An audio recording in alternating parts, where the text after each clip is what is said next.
voyage vers Dieu. Puis, en un instant, je me trouvais dans un lieu où le lieu n'existe pas.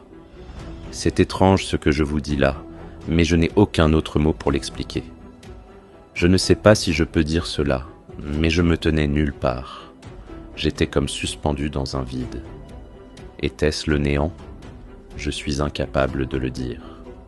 Il n'y avait pas d'horizon, pas de décor, ni de hauteur, de nord, de sud, d'est ou d'ouest, ni aucun endroit où les yeux peuvent se poser.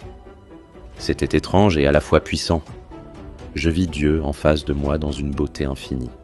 Sa beauté est si grande qu'il n'y a rien dans toute la création qui lui soit comparable.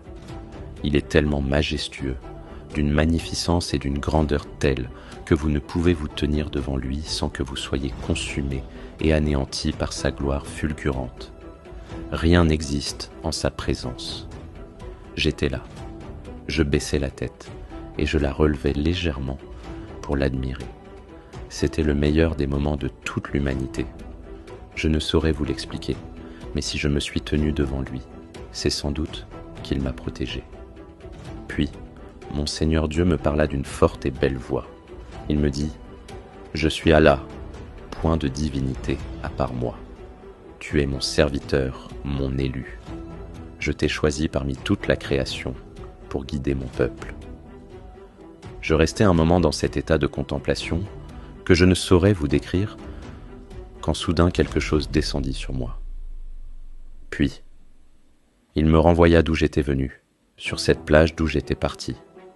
Il s'y trouvait une foule de personnes qui m'attendaient.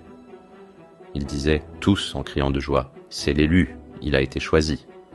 Et tous m'entouraient et criaient « C'est l'élu d'Allah !»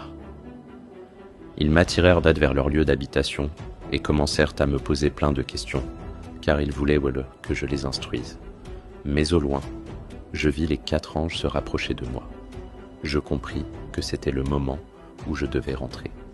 J'ai juste eu le temps de faire des accolades à certains d'entre eux, puis je quittais ce monde.